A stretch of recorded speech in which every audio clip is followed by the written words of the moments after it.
we overlook it. We walk all over it, trample it every day.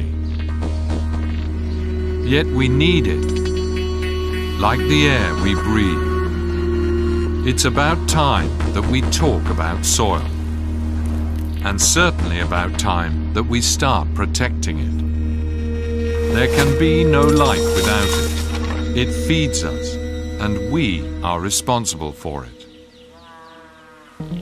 Soil is formed from rocks that are decomposed slowly by the sun, the wind and the rain, by animals and plants.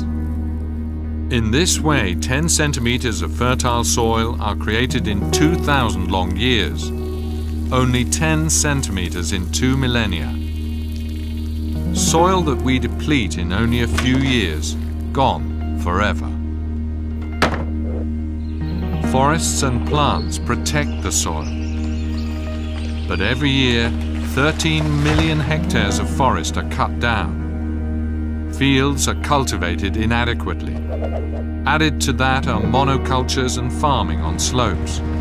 After the harvest, fields are left naked and unprotected. All this greatly accelerates erosion. And so, gone with the wind, washed away by water. 24 billion tons of fertile soil were lost in 2011 alone. A loss of 3.4 tons per person worldwide, no matter what age. Erosion costs each person $70 per year, a worldwide cost that amounts to $490 billion, an astronomical amount. Our cities are also growing rapidly. Every year in Europe, an area as large as the city of Berlin is transformed into urban areas. Half of these soils are sealed. This is soil from which nothing can grow. But fertile soil is finite and therefore invaluable. Investors and states have realized this. The race for the soils of the world has already begun. Land grabbing, often with questionable means for questionable purposes. Millions of hectares of land change owner every year.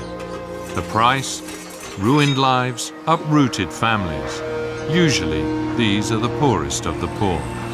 Often they have no choice. They destroy the forest because they need land to survive. We need healthy and fertile soil, now more than ever. Projections say the available arable land per Earth inhabitant will be reduced by half by 2050. But already today, 1 billion people go to bed hungry night after night.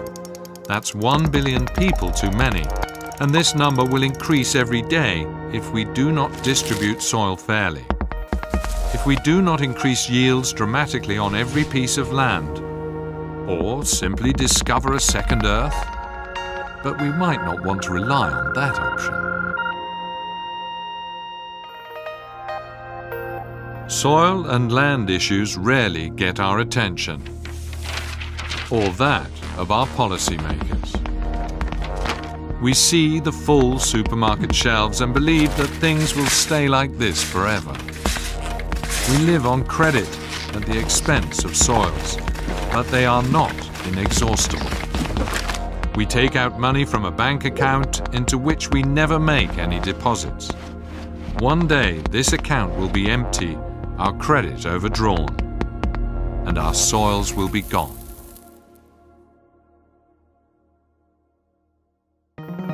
But there is good news. We have long known what we must do in order to preserve soils for our children.